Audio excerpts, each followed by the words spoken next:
So the long story short, we are definitely we're trying to make this as beginner-ish from setting up a bow as possible, and we're going to talk for that maybe a half hour, 45 minutes. It will take as long as we need to. I was going to get into the Barebow software stuff and I'm starting to put out, but if we don't have time, it is what it is. Elton's going to lead the discussion on the basic tune. I'm going to run through some stuff here, and I didn't even introduce myself. I'm Frank McDonough. Some of you know that already. Yes. Elton Wong, who is from up our way. Are you in the same town? Are you in Yeah. Where you I am just west of Wilkes-Barre. Just west of Wilkes-Barre. Yeah, John's up in King. Got to deal with. So Elton, our good friend, who I will say from a tuning perspective, this guy is like, I don't want to call him a guru, but he's a nerd. He nerds out on tuning stuff. And from a coaching perspective, I probably have more coaching conversations with him than anyone. Literally any coach in this country. Right, so that's the direction we're going to go. We have some bows here from people who are here. We're going to talk about some things that are going on, go through them, and see if we can also help. We're not making changes today. Unless you say, yes, please make changes, because you still have, you're shooting tomorrow, we're not doing that. But that's up to you. So Elton, why don't you lead the discussion? Okay, so I will preface it with a couple statements. One, if you are continuing to shoot this weekend, take this knowledge, put it in your back pocket, and try it on Monday. Yeah. Okay? Not everybody is as brave as we should be, but that's okay. Confidence is really important on the shooting line. Two, what I'm going to teach you is the way I approach tuning, and is the way I teach tuning. I'm going to say right now, because it will be an internet argument within 20 seconds, this is not the only way to tune. I don't know anything about those. This is not the only way to tune, right? Everybody has their own approach. What I will tell you is what I tell all my students, is that there's a path that has been forged by some of the top shooters, right? And if you look at all of those top shooters, there are certain threads, commonalities, where they do certain things the same way. Now, not every top shooter does everything exactly the same way. That's part of their personality, their shooting style, etc. But if you look at the general mass of things, there are certain facets of setup and tuning that are almost always exactly the same. Now, I'm not saying you have to follow those facets. I will never force someone to do that. I put the door in front of you, it's your choice to walk through it. But those archers have achieved what they have in the shortest amount of time because they're following that forged path. So what I present to you is information that has been tread well, that has gotten people down the road faster than trying to experiment and do their own thing. I'm not saying you can't. You may discover something on your own, but if you want to get further forward, faster, follow that well-worn path. Don't strike out on your own if you don't have to, okay? There's a lot of good knowledge out there. I'm gonna ask for a show of hands. How many Barebow archers here either have not started Barebow or have started within the last year? 1, 2, 3, 4, 5, 6, 7, so about half the room. Okay, that's good. That's a great audience. So what I'm gonna do is I'm gonna talk about normally what I do when I'm setting up a brand new bow, okay? Working with a student or myself. We'll go through some of the steps. Some of them real obvious. You've all done it before. There may be details that you're not paying attention to, so I'll try to explain those and share those. When we're done, there'll be my bow's sitting there. I think Frank's is sitting over there somewhere. Yeah. As an example of what alignment should look like. Okay. So the first thing, obviously, everyone's got their riser, right? Rest. Okay, your rest needs to go on. There's almost always 2 threaded holes on your riser. Use them both. I've seen people try to cheat and use one. What happens if you only have one pivot point? Anybody? It moves. It can move, right. Do you want stuff moving in the middle of a shoot? No. That's not good for your shot. That's okay. What is archery? Good It's example. about consistency. It's doing the same thing every single time, right? Why it's where it's at. Insert the front screw. Take a plunger, back out the barrel nut. I'm using a biter. I recommend biter personally because the consistency of their engineering. Okay, it's loose right now. pick. I don't care which way you pick. Pick. Push down against both or push up against both. Do not just set some nebulous angle. Why? Because if this ever comes loose, when you take your bow apart, for whatever reason, you know how to put it back in the same spot every time. If I go, I'm going to push it up every time. Excuse me again. Yep, go ahead. And tighten it. If it ever comes loose, I immediately know, just tighten it in that way. There's another way to do that. After he's done, he gets it set, you take a pencil and you trace the whole rest on the riser. If he ever tightens it up. I'm there. I mean, it just has to look good. It doesn't have to be actually tuned. I'm getting it. You know my obsessive compulsive disorder. I'm well aware. All right. So oh, go ahead. Tighten that I up. do it with a Sharpie. you can do it with Sharpie. You can yeah. do it with anything. If you're really brave, you can etch it with a. Yeah, but again, and I'm taking a pencil, and I'm going all along here, and tracing this whole thing so that if this comes loose, something happens, I gotta take it apart, whatever. The other thing you want to do is mark the rest where the riser is, so you get the depth. Right. So depth, and then up and down here.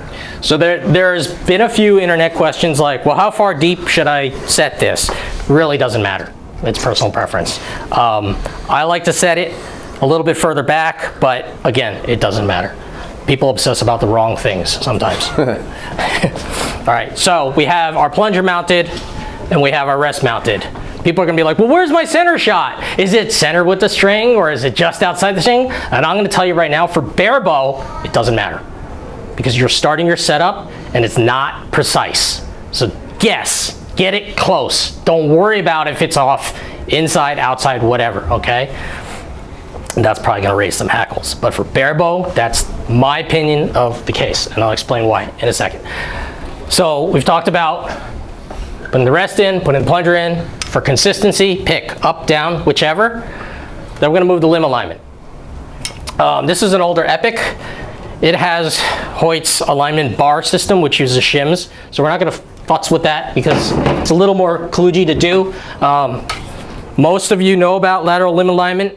All right, here's a Gilo GT27. There's 4 set screws. For people new to this, you take the 2 outer ones out, leaving the 2 in the center, okay? You thread your limb in. Hold on before you do that. I just want to demonstrate one thing. Sure. You see, everyone here is familiar with your screws that are on each side, right? You can loosen it up, it takes it back and forth. You have your screw in the middle, always make sure that that is tight, right? One way that you can get a general alignment before you even throw limbs in here is simply by looking where this sits in that pocket. If you really want to get into it and you get a micrometer and you can go in and measure each side just to set it and make sure that both of these relatively match before you throw the limbs on initially. I've done that many times. It gets it super, super close right off the bat. Right. Yep, go ahead. So what is the screw in the center for? The screw in the center holds the brass dovetail pocket in place. It's the pivot point which allows this entire thing But that to move doesn't back have and to forth. be loose to check the set screws. So talking to Vittorio, you want it snug with a little bit of tension. Where's the tip? Okay, that's the red is the brass piece. This is the limb pocket. There are 4 set screws, but 2 specifically, and then the 2 that we're going to remove during tuning, okay, of the lateral limb alignment, LLA. You may see that abbreviation a lot. That's what that means. That screw you're asking about is the pivot point, which allows this to move that way or that way. So if you crank this down, guess what this thing doesn't want to do? It doesn't want to move. If this thing's loose, what's it going to do? It's going to rattle. Exactly, it's going to waggle all over the place. You'll hear Snug it all the way down, add a couple of ounces additional torque, just so it's snug, and that's good enough. It shouldn't With a good tune, no screw should ever loosen on your bow. I see people try to use Loctite on stuff. I see people use rubber O-rings and stuff. That works. It's a Band-Aid. However, get to the root of the problem. All right, my OCD like drives right for it. Like if there's that much vibration in the system, something is out of tune during the shot. Okay, well that's further down. So slightly snug. Remove your outer ones. Use your inner ones, and you can move. There we go. You can move your limb this way or that way, okay? And you're gonna do this on both ends. So now, this is usually a time-consuming thing. If your limbs are not perfectly straight, and these are machined pretty, I don't wanna say haphazardly, but it's bulk, right? Manufacturing on an assembly line. So sometimes they're not perfect. That's what this helps get you lined up for. Your goal, your goal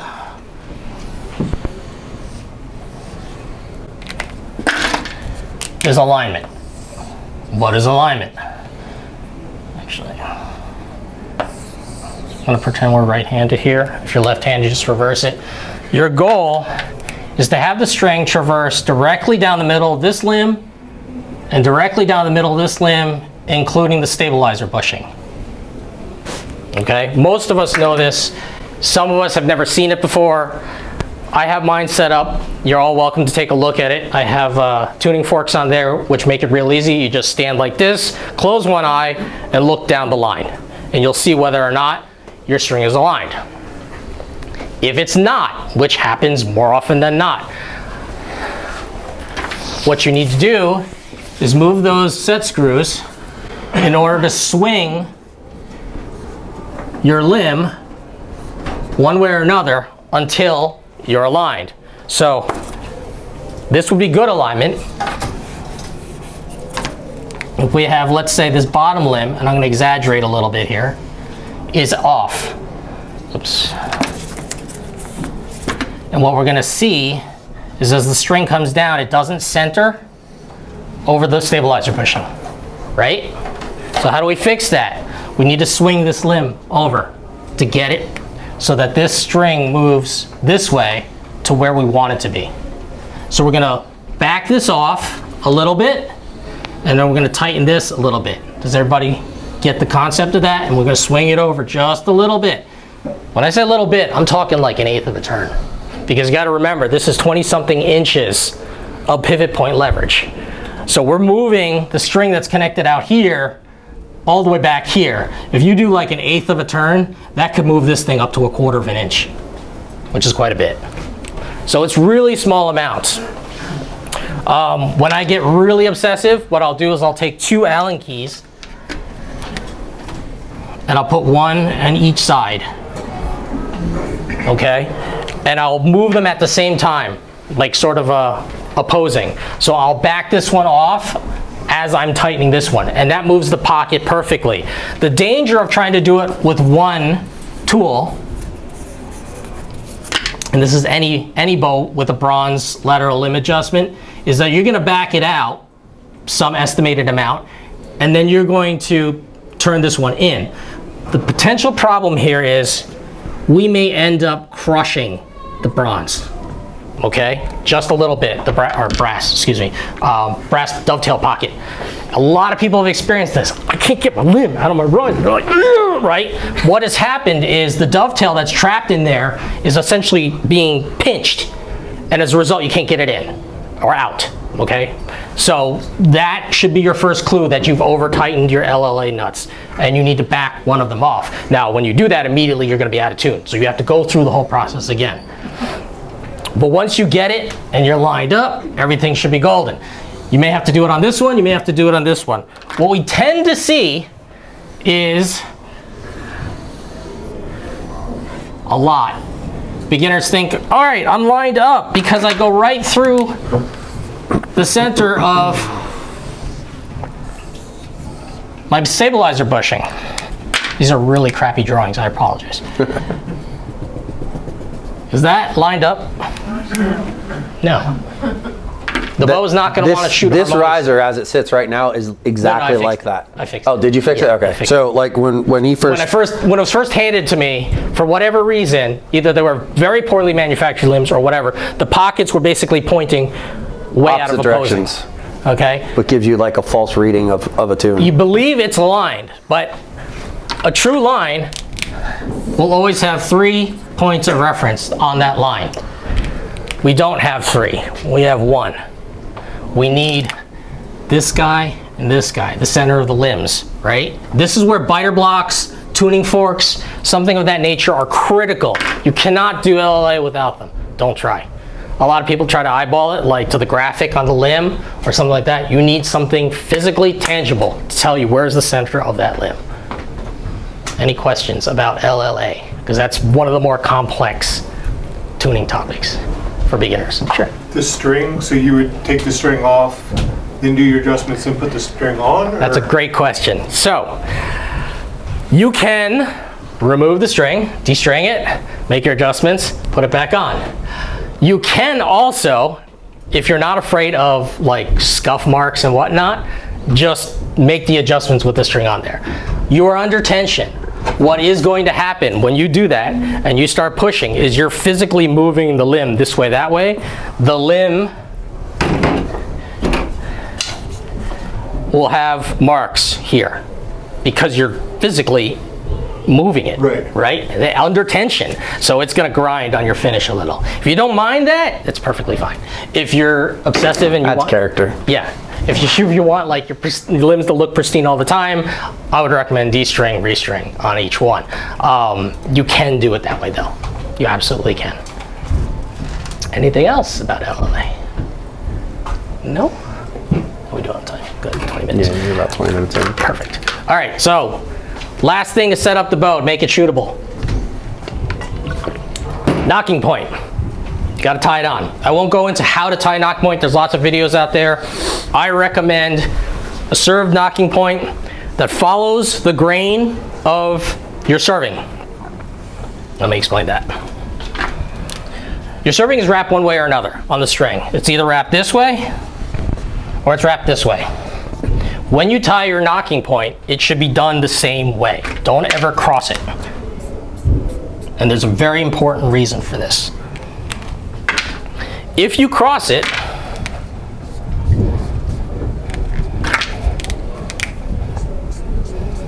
it's gonna slip. And it's not mobile because it wants to slip. So you're gonna tighten it down and it's gonna be like, and that's it, right? When you align it with the serving direction, what have you done? You've created threads.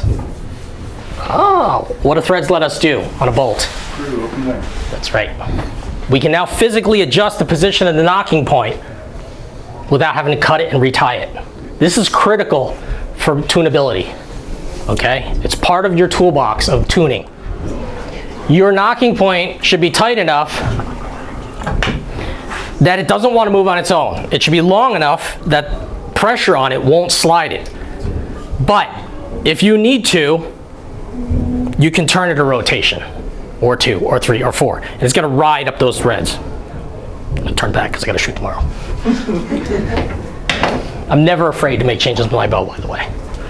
If you understand tuning, you can always fix it with a very short order.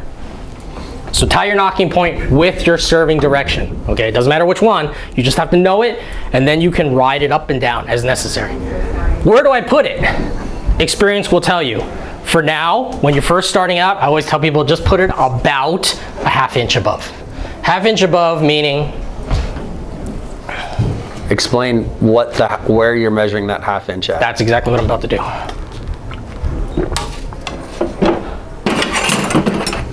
Bow square.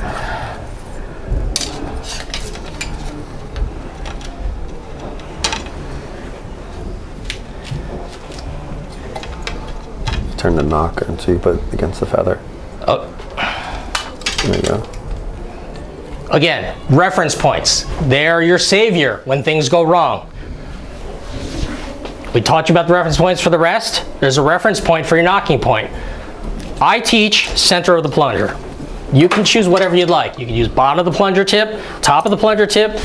That he's referring to the bottom of the bow square going through the center of the plunger. I actually do the bottom of the plunger. Right. It's up to you. It's different for everybody. Just know what you use and be consistent. For me, I pick the center, and then I move about a half inch up.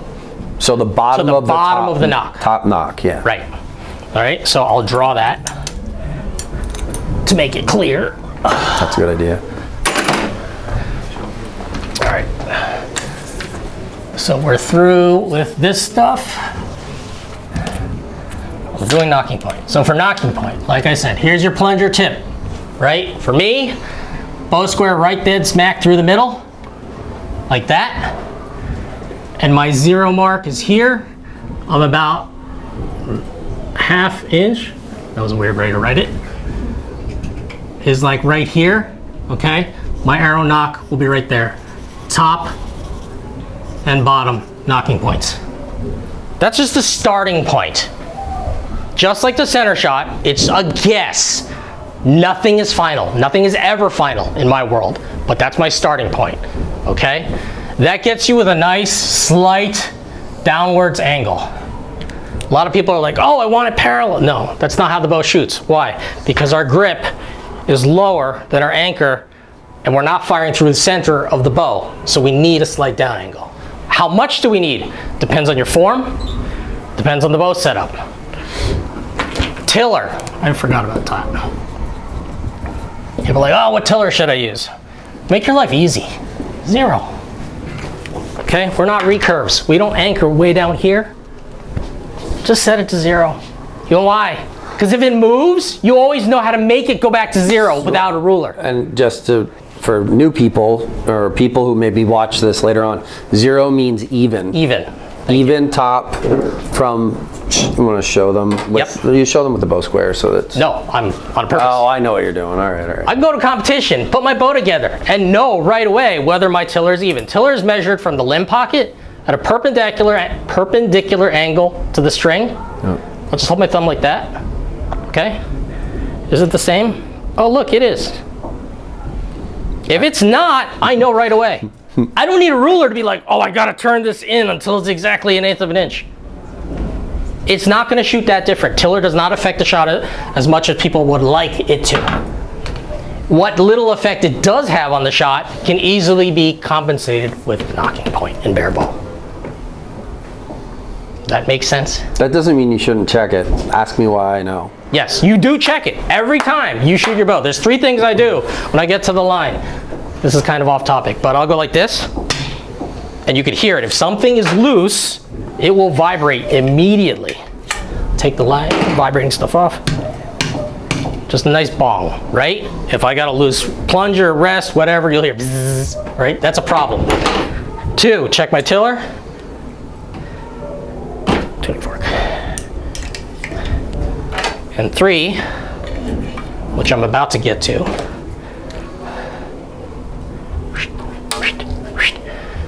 is check plunger contact with my arrow.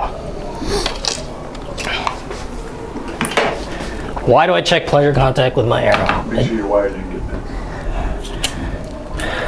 there. That's one reason. Yes. So our knocking point is based on this. If I look at this from behind, here's the plunger tip. I want the dead center of the arrow, dead center to my plunger. Always. Again, consistent reference point. Just like the rest, up against the screws. We know if anything moves, I have nothing to be afraid of. People like worry about their wire getting bent, right? I don't care. Why? Because I can fix it very quickly, because I know if I put this right here, I move the wire in or out because it is sloped. So when it being sloped, if I move it in, the arrow goes up. If I pull it out, the arrow goes down. I can position it within 5 seconds. So that it lines up in the middle. So that it lines up in the middle again, which means I never have to worry about is my arrow pointed low or pointed high. Does that make sense? that takes care of knocking point, and it takes care of plunger tip engagement with the wire. Again, if I push it in, this rides higher. If I pull it out, it drops lower. Go ahead. I'm sorry, how do you adjust the tiller? Or what? Good question. I didn't say that. Oh, you can. Yeah, you can do that. That's fine. I mean, I'll Saw how just, you measured it. yep. let me put this back together and we can just put it on display. So for tiller, you have a limb, I'm gonna be real crude here, right? We're doing 2 measurements. This one, your top and your bottom, right? And ideally we want them equal. If one of them is off, you need to adjust your tiller adjustment bolts. They're Hoyt limbs, they can handle it. All right? To adjust your tiller, it's the same as increasing your poundage, you're just doing it on one or the other. The easiest way to remember this is I'm screwing in a screw, okay? If I screw in a screw, I'm gonna get closer to the board that I'm trying to screw it into. That shortens the distance.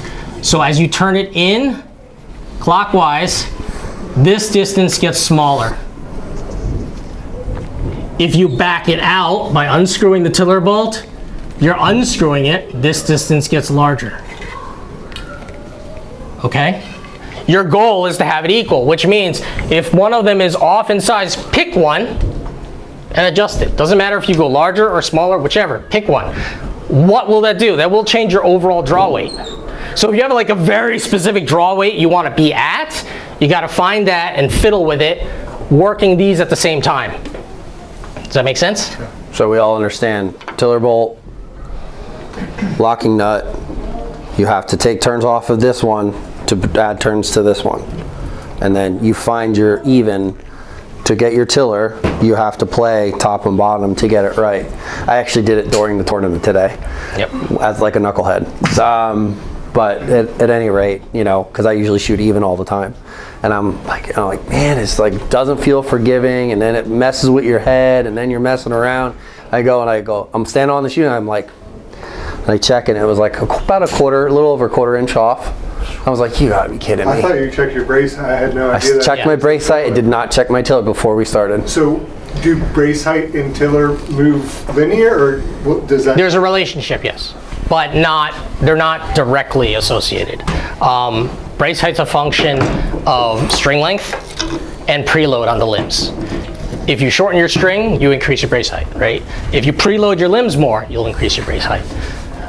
It depends where you want your brace height. There's no right answer to that question. Thank you. Yeah, no worries. All right, so we understand how to adjust tiller now? Cool. Okay, so we have a bow that's put together. It's lined up. It's at 0 tiller. Right, we have a knocking point. We have our rest and plunger set up. We should be ready to shoot, right? This is the secret sauce. This is what I teach my students. You're all gonna get it for free. I'll probably regret it. I don't make money coaching anyway, so it doesn't matter. Nobody does. Shh. I have a cycle. It's a 4-step cycle. Before I get into it, I'm gonna ask, does anybody understand the relationship between variables in a barebow setup? That's too complicated. Yes. Yes, exactly. Everything affects everything else in barebow. Yeah. That's a core tenet that people don't want to wrap their mind around. If you change one thing, you indirectly affect everything else. It is impossible to avoid that. That math happens no matter what, because we only have so many parameters to work with.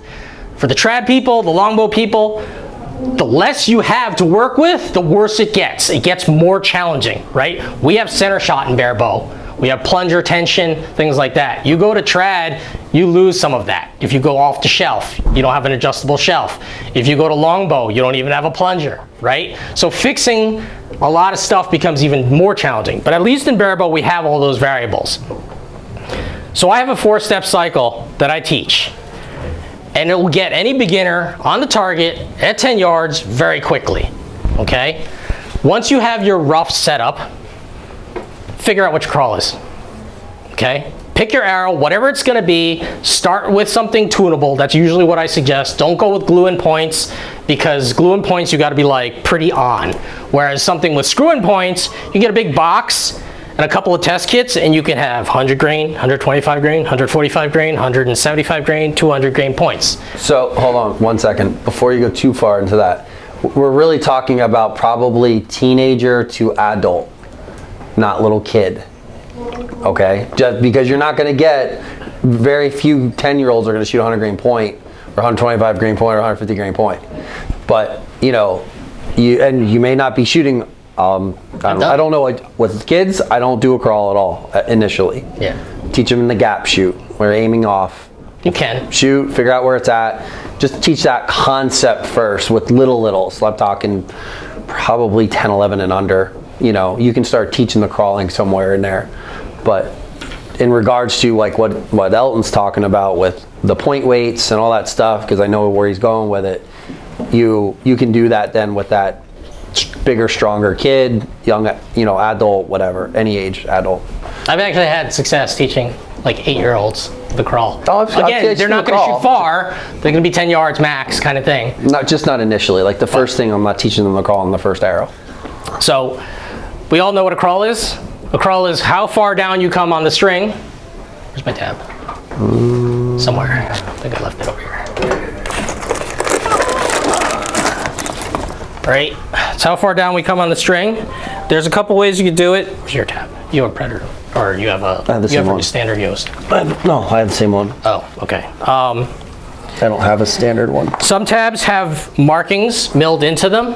Repetitive. Yours? No, I have Predator. Okay. Yeah, mine some markings.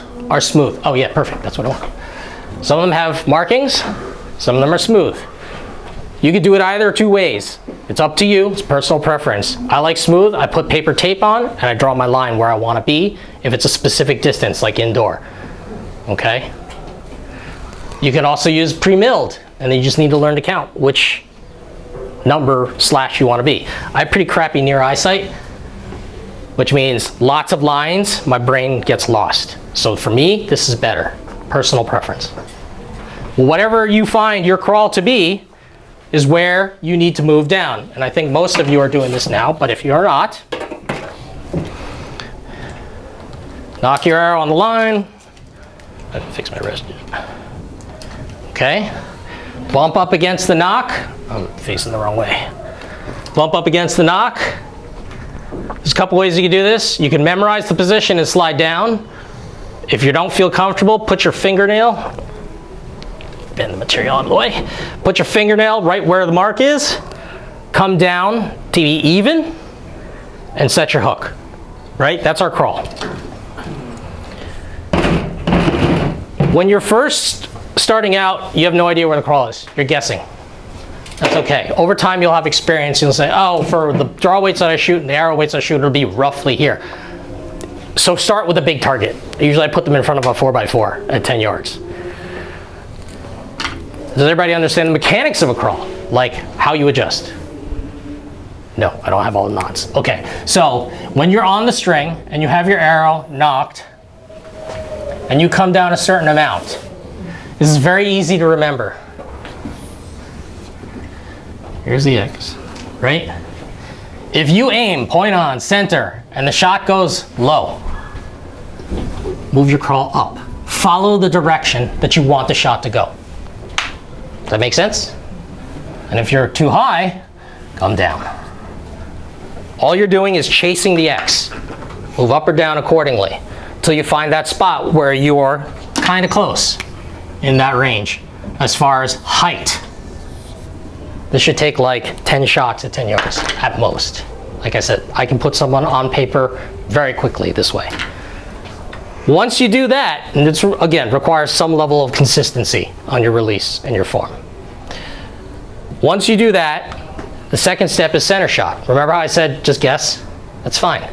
It's probably going to put a group somewhere. If my plunger was too far out, so out on a right-handed shooter would be like a group somewhere out here.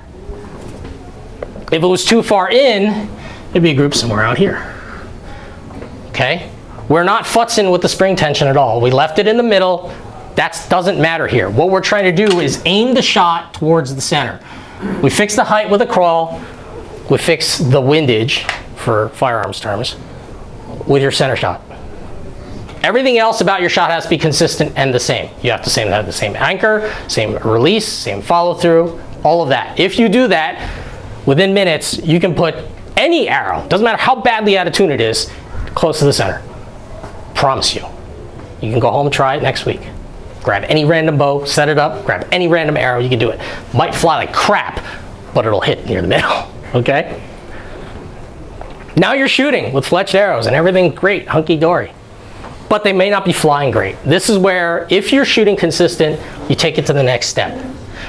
The next step is tweaking the nocking point. This is where bare shaft tuning comes in. So for a lot of beginners, this is intimidating. Don't let it scare you. It's not a big deal. At 10 yards, you won't miss the target. If you have a decent sized target, you won't break an arrow shaft, I promise, okay? Your nocking point dictates how the bare shaft comes off the bow.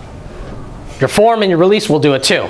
But by and large, you want this coming off as straight as possible. You don't want it coming off and flying down range like this. You don't want it doing this for the first 5 yards because it slams through the rest. Because then what's going to happen is eventually it's going to bounce and it's going to come through. You want it coming off clean every time, straight off the rest. Does that make sense? Nocking point helps us see this. Fletching corrects for it so quickly we can't tell. So we do a bare shaft, and that'll tell us, as it's coming off the bow, where it's going to land. And this is where bare shaft grouping comes in. There's a lot of stuff out there about it. If your bare shafts are landing low or high, you can tweak the nocking point accordingly. If it feels like the tail is too high, bring it down. If it feels like the tail comes off low, bring it up a little. Now you see why this is so important. You need to be able to adjust that right now, like right now. Oh, it's coming off low, dip, dip, dip, dip, try again. While we're having the discussion about those knock sets and adjusting, so here's a forewarning, and it took me way too long to learn this. When I would set my knock, or when I would set my crawl, I would go in and I would go really hard into the knock because I was like, oh, I want to make sure I'm really in there at the exact same spot. And over time, if you shoot a high volume of arrows with a movable knock set, you can actually physically slide that up a little bit at a time every time you do it. Now, Elton mentioned about tying them longer. That helps tremendously. But even if you're pushing, think about it, it's still like, this is fabric. You know, it's a synthetic fabric of some kind that they make for knock sets. As you push into that, you're going to slowly push it up, and it may come loose. You know, if you don't have this tied correctly, if you tied it the wrong way, I guarantee you it will move it in relationship to the way that the string is served. So I consciously do now. I touch and that's it. I'm not shoving it into the knock. Touch the exact same spot, and Elton touched on it, but like the way I call it, posting the thumb. Up against, I am middle +1. So I always try to keep my crawls for outdoor and indoor within the same 1/4 inch on my tab. I just set my setup so it's in the same area. My anchor is the same all the time. Everything feels the same.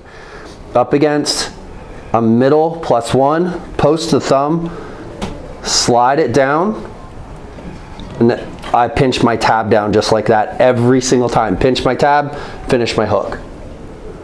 Now that's not a tuning thing, but the reason I'm mentioning it is if you're constantly slamming your tab up into that knock, you're gonna, over time, your tune may start to change. And you're gonna be chasing it with your tab, like we's teaching you right now. Oh my gosh, I'm going up, I'm hitting low, why am I hitting low? So I'm crawling higher, I'm crawling higher. Why is this happening over time? And from a tuning perspective, if you're shooting, and you know that like everything was really good, especially in practice, because that's where you shoot your best arrows, right? So we're shooting, but over time, why am I continuing to crawl one direction? Why am I going up? Why am I going down? Why am I going left? Why am I going right? That's where you have to recognize, okay, a light bulb needs to come on. It happened to me today. A light bulb needs to go on. I need to check something. And then go through the whole list that he just went through. Go through the whole list. Takes 5 minutes. I am 100% guilty of not doing it. I didn't check my tiller today. My fault. I own that. So check it. Okay, that's not right. Let's try to fix it and make those adjustments. Yep. So we know how to crawl to chase the center. We know how to center shot to chase the center. And now we're tweaking the knocking point as well. Remember how I said this is cyclical? If you change your crawl, that's fine. If you change your center shot, you need to go check your crawl. There's a good chance it may have moved when you're first setting up the tune. Why? Because everything's moving slightly. If you change your knocking point, make sure your crawl's good. Why? Because the arrow's coming off different. It may not dive low anymore. It may not sky high skim anymore. Porpoise, whatever you want to call it. So you need to make sure you're tuning at the correct distance crawl. Every time you make a change, you need to go back to the beginning and work your way down. This is very important. A lot of people forget this. A lot of people forget this. You can't just change one thing and assume the entire system stays balanced the rest of the way. Like I said, everything is interrelated. Okay? This is where most beginners stop. And that's okay. You have a shootable bow at this point. You may get collisions, you may get fletching contact, things like that. That's where you take the next step to really tune your bow. You're tuning your arrow to your bow and you. And I say that explicitly because it's a system. All three things have to work together. If you change, which we do, over day to day, that can throw your tune out. Obviously, if you change your bow and increase the draw weight, anything of that nature, that can affect the tune. If you change the arrow, make the point heavier, cut it, make it shorter. I won't say changing the fletching matters. The weight difference there doesn't really matter. That can affect it also. What we're shooting for, no pun intended, is a good spine. A good spine creates archer's paradox, right? So out of the bow, we get that, we get that, we get that. You want your shaft to wiggle slightly on the way downrange. You don't want it going like fishtail crazy. You don't want it dead solid either. You need a little bit of movement. That little bit of movement is why you have a plunger. A plunger is a shock absorber. A lot of people forget that. The tension that you set it helps absorb that initial compression. As the bowstring comes forward, compresses the hell out of the arrow. This is called dynamic spine. It's different than static spine. Static spine is we put this on a meter, 28.5 inches apart, whatever the stupid standard is. We put exactly 2.1 pounds of weight on the front, in the center, and how much does it bend at that distance, at the center, okay? That's static spine. That's not the same as, believe it or not, inertia says this arrow tip doesn't want to start moving when the bowstring is released. You're actually going to get compression. We've probably all seen videos of this, right? It'll start moving right away, but in that split second you get a slight flex. That's what the dynamic spine is. Your goal is to tune your dynamic spine to match your release, how it comes off your fingers. Because, again, right-handed archer, reverse it for a left. Here's the string. When it rolls off your fingers, the string is going to go out a little bit, which means the arrow is starting that way.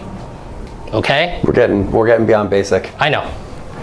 So just keep in mind, you want to try to get that flex right. For beginners, remember how I said don't use glue and points, use screw in? Fastest way and easiest way and non-destructive way, because you can easily reverse the change, is just screw in a heavier or lighter tip.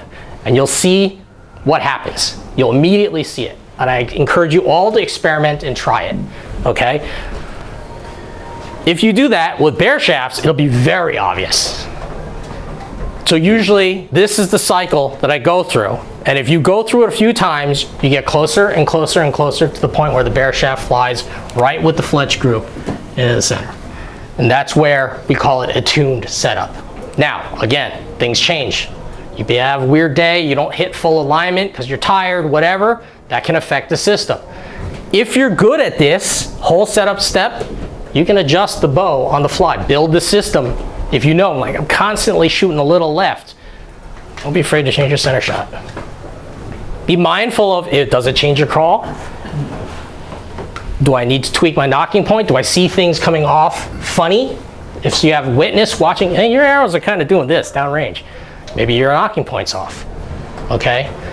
It probably could be tweaked by changing it, but usually knocking point, what I find is the archer is following through in a different way. Okay, where your draw side elbow is essentially dictates where your hand is going to go.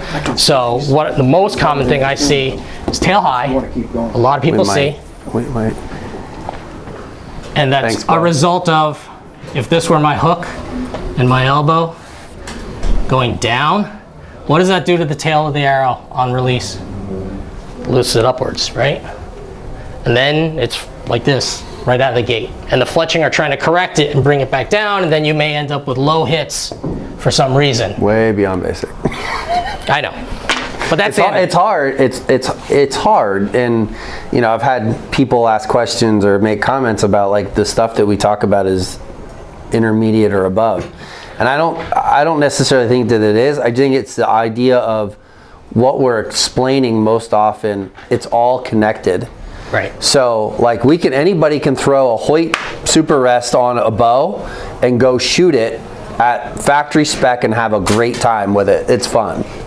You know, you're not going to hit where you're aiming at with the point, but you can aim off and you'll be good. But when it comes to like this stuff, without getting into the alignment and all the other stuff, and like this is just the basic, like if you're going to start shooting, just master this part. Right. Here's where the problem comes, and we do it in discussion. You're already going probably past intermediate to advanced. The problem that comes up is that your form, if you can't keep a group, and I was going to say it, but I didn't. You know, we're looking at, this is the picture of the gold, right? And you know, now it's like, you know, a little bit. What's that? That's a whole target. Okay, this is a whole target. All right, so this is your gold right here. Yes. And if your group is here, here, and here, tuning is not what we need to worry about. And a lot of people really like obsess over, you know, their tuning things. And I'll tell you why.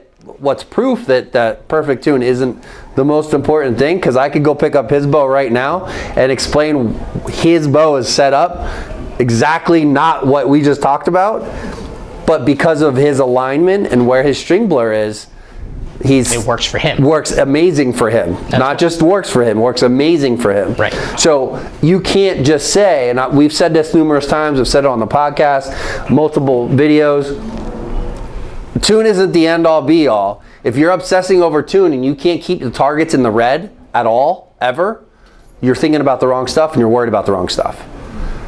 There's a whole other aspect of learning to shoot, dealing with target panic, having a consistent hook, anchor, alignment, string blur, and we're not gonna have, I don't know if we'll have time, I don't even know if I'm gonna be able to get into this, but, and all that other stuff, that's what matters right now. Not, oh my gosh, my plunger's not in the perfect spot and maybe I'm over-spined a full spine on an arrow, because you can make that stuff work. It's not forgiving, don't get me wrong, that tune isn't forgiving. We're not teaching, this is not a forgiving tune, it's a basic tune. When you get to forgiving, you're getting to intermediate to advanced discussions, point weight, arrow lengths, you know, depth of the hook this young man's dealing with right now, depth of your hook, all that stuff, because all that's going to turn around, like what Elton started getting into, is going to start having effects on everything else. Right. That's why that line at the bottom there is there. Most beginners should stop here, okay? Until you're shooting those groups like Frank just talked about. What are the software? That's something that we're going to get into if we have time. Yeah, we will. What's the time frame? The chiropractor hasn't moved out of that room, so. No, that's fine. We don't have to go into it. No, we have 10. Who's the next guy coming in 10 minutes? But hey, I asked him, I said, you don't mind if we run over for a little while, because I want you guys to be able to give these people the benefit of your knowledge. Well, I think we're just going to try to answer some tuning questions, because this is a heck of a deep dive. A deep dive, and we won't have time for it. Well, it is what it is. We might.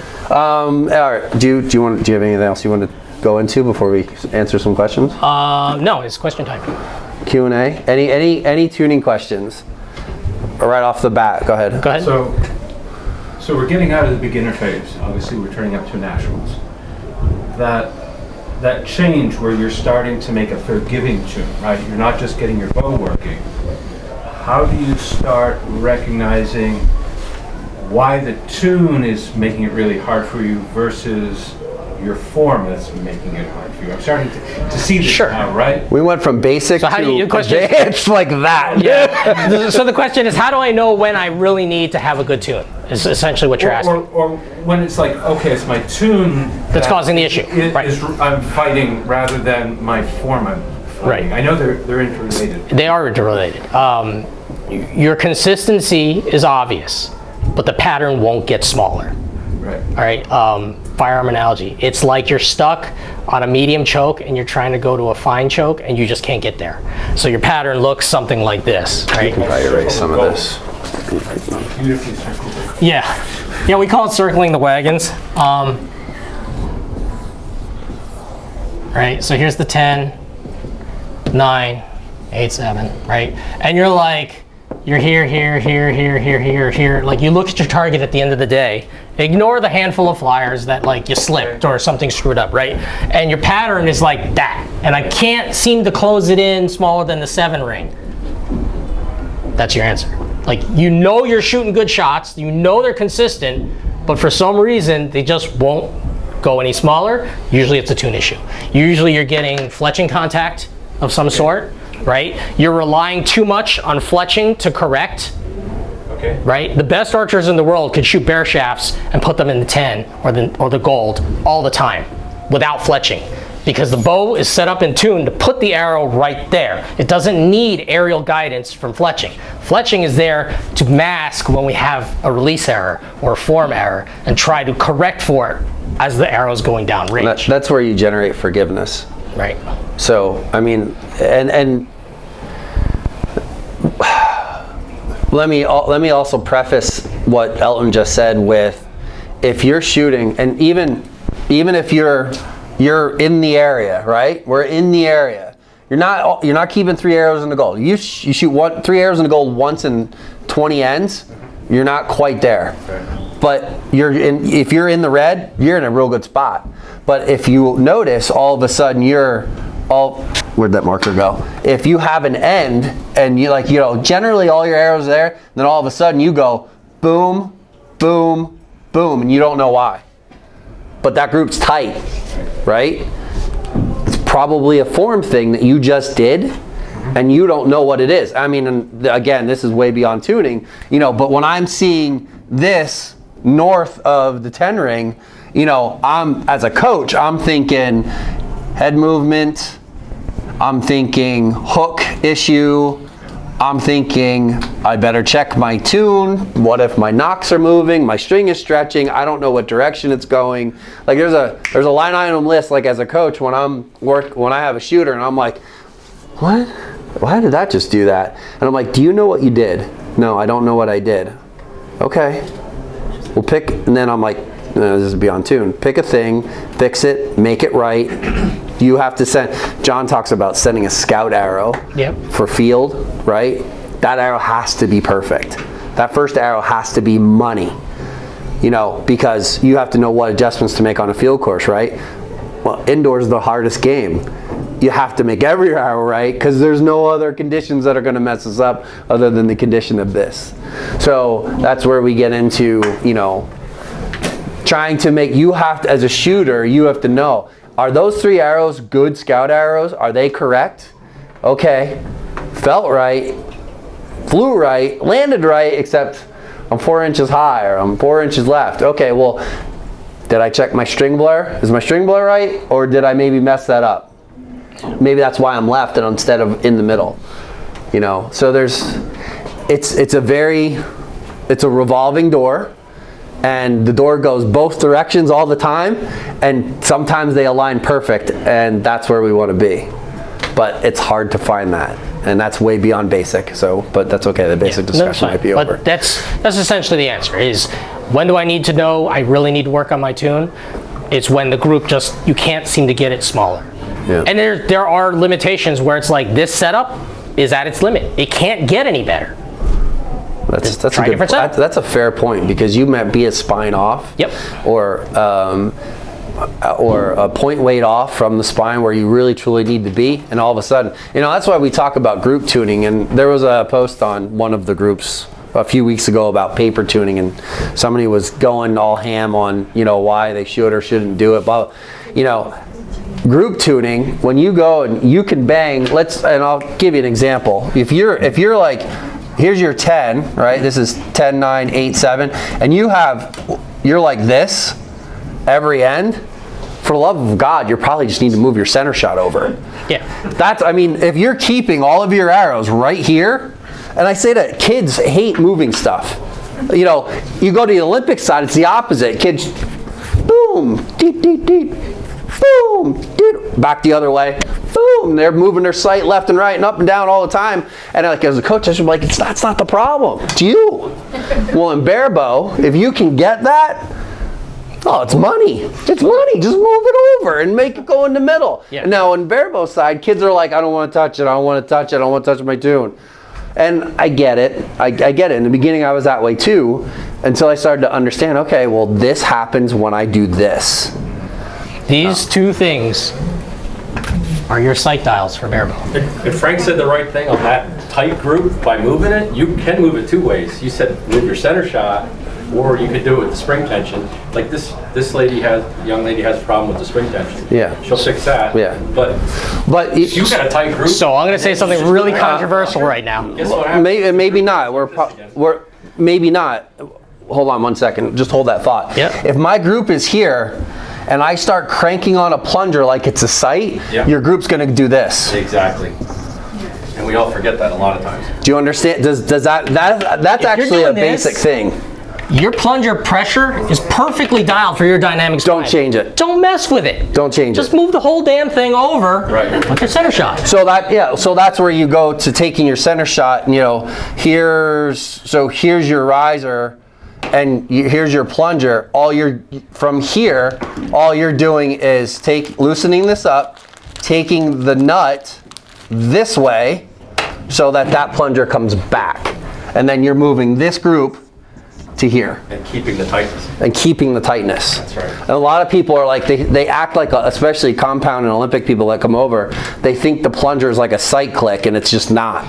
Like for me, on a good tune, I can go 3 to 4 clicks to get to the edge of the 9 this way.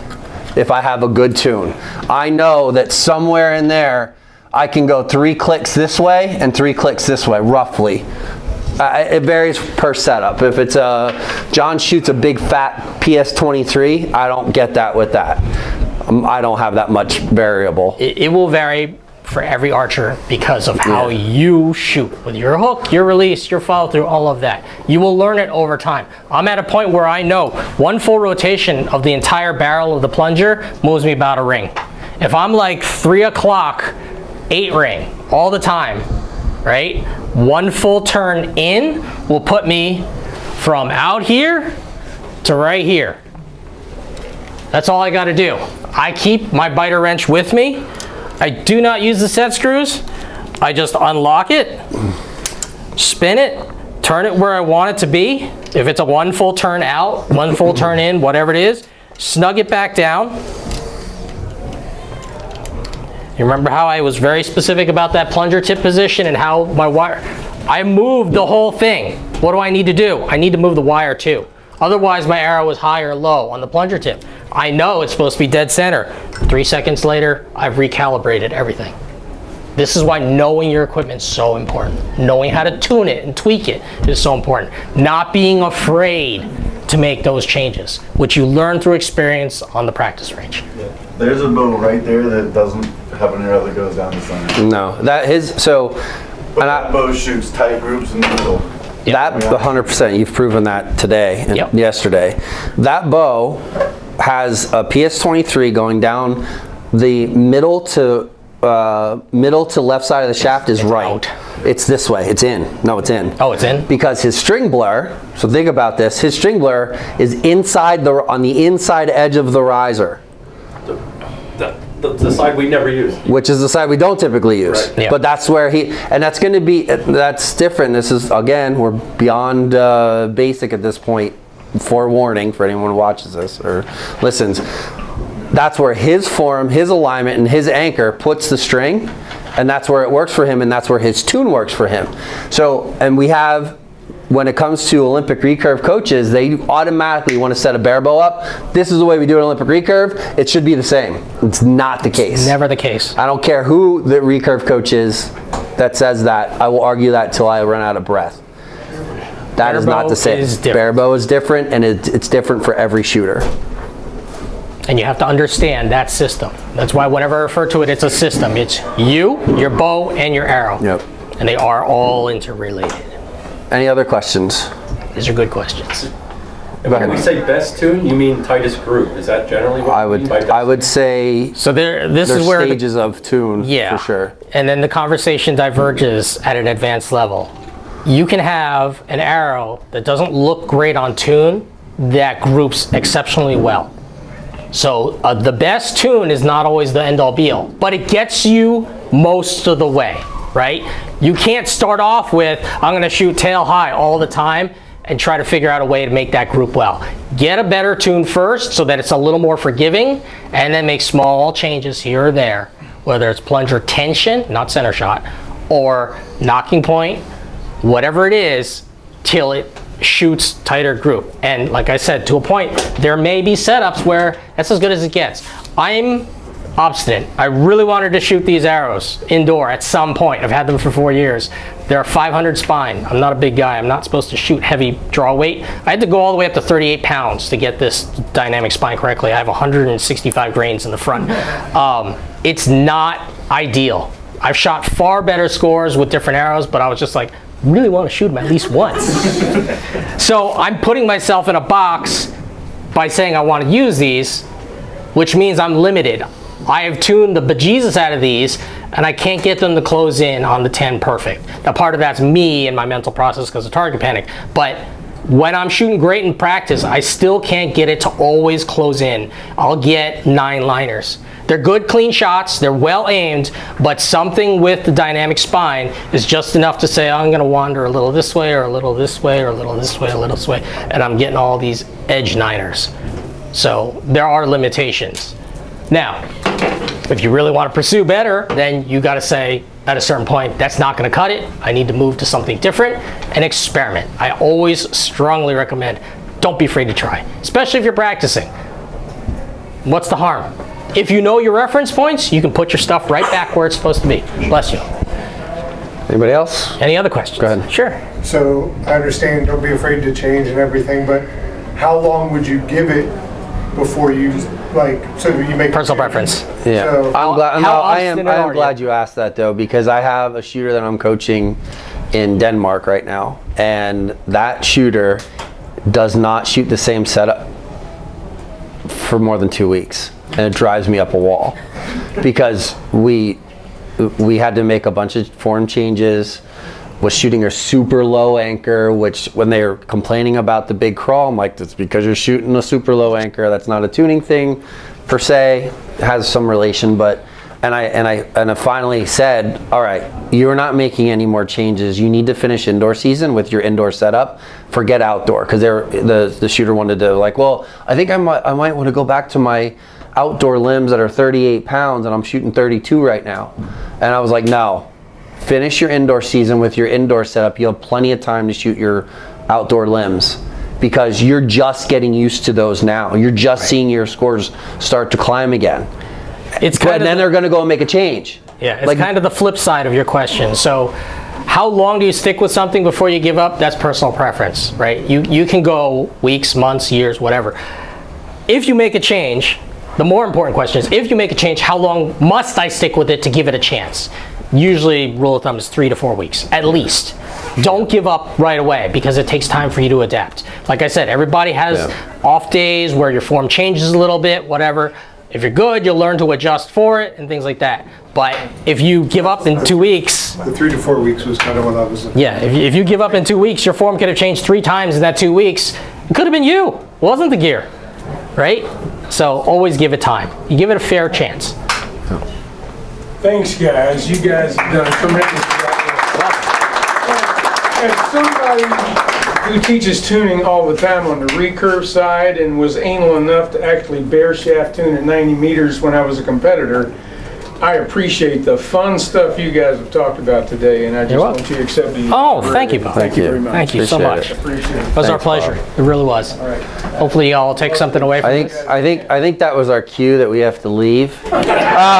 So listen, before you guys head out, this is going to be available on the YouTube channel for the Patreon members only. If you want to look up that, by all means do it. I will probably take parts of it and put it out there. But if you want to watch it back or get access to the other stuff, join that and make sure you like the page. All right? Thank you all. You're welcome. You're the only brave one. How'd we get mine? Your bow's out of tune. You got issues. Do you have it here? Yeah. I got mine too, if you want. Go grab it. If you want. If you want. Go grab More it. examples. Yeah. And we're not going to say necessarily anything you're doing is wrong. I'm not No. one of them people. Mine just feels really off. Okay. I'm putting The bow itself feels off. I adjusted plunger because my coach said I was slightly to the left a little. But Okay. My center was slightly to the left. And Okay. I adjusted that. And, Do you have an arrow? yes.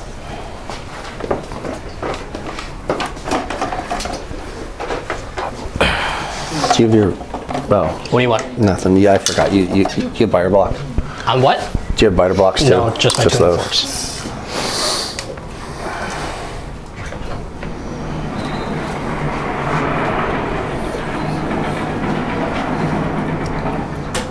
And what is it that feels off? It's just no matter what I do with the plunger now, it goes to the right. Your arrow goes right. Yeah, I'm usually I'm pretty centered. It's usually like a top down. Where's your string blur at? Do you know? Right on the riser? Yeah. Okay. But I aim with both vessels. That's fine. What spine and what point weight? That was 20 pounds. 20 pounds? Yeah. And what's the spine of the arrow? 1614, that's like a 700 something. Okay. 20 pounds, 700, that's probably over spine too. Yeah, and your spring is too soft. You probably have the light spring in there? Oh yeah, that's way soft. Yeah, You so said that's- no matter what you do, you hit right. Yeah. Yeah, you probably have the light light spring for the biter in there, and you go to the medium. You know, and you have to think of it. You have to think of it this way. We're way ahead, but we have that bow there. If you have your plunger right here, right, and you have 3 springs. You have heavy, medium, and light. Right now, you have the light one in there, and you're hitting way to the right. When you crank that in, it's going to bring you only as far as that spring will allow it to go, right? Yeah. So that's where the medium picks up at the light side. So you crank that all the way in. When you go to the medium, and that medium's cranked all the way out, it picks up where the light spring was cranked all the way in. Biter has engineered it so that each spring do you know what picks I mean? up where the So next one is. This is your heavy side of the light spring. This is your light side. This is the light side of the medium spring. This is the heavy side. This is the light side of the heavy spring. This is the heavy side. Yeah. You have probably a combination of things going on. With your string blur centered on the riser, if your hook isn't super clean, the string is leaving a little to the left right out of the gate, which is going to point the arrow to the right. And then because the spring is not strong enough, there's nothing stopping it, so it just like says, I'm going to go right. I see. Yeah. So I would suggest 2 things. One, switch to the medium spring. Back the barrel out most of the way so that you're picking up, like Frank showed you, right here, right? You want to start probably right here. So that's like almost all the way out. And then also on the biter. Probably like an 8 then on the. Depends who you ask. Well, I have- Some people, I won't mention names, John Demmer, counts from right to left. Most people count left to right. Oh, right. Yeah. No kidding. I didn't know he. Yeah. He goes, put it at a 3. There's a lot I'm of stuff like, that what are he you does kidding me? That's so backwards. tight. He's like, no, that's almost all the way out. I'm like, Oh, so that's. so John talks about it backwards. So that depends who you're talking to. Because he's got the 5 as his reference and he just. I use 5 as my reference too, but I go up because I count left to right like most people. Yes. He counts right to left. The most complicated thing about intermediate to advanced tuning for Barebow is, as your form gets better, your tune changes. Constant. And people fight. They fight changing their tune. I'm kind of guilty of it as well. And it's a matter of like recognizing it and being able to. And that could also be a thing that's like going on with a shooter who's new, but ventures to intermediate shooting. And they're like, but this is my tune. This is my tune. And this is what I'm going to teach you today. And then we get thick-headed and we're like, but or we don't know when to make a change.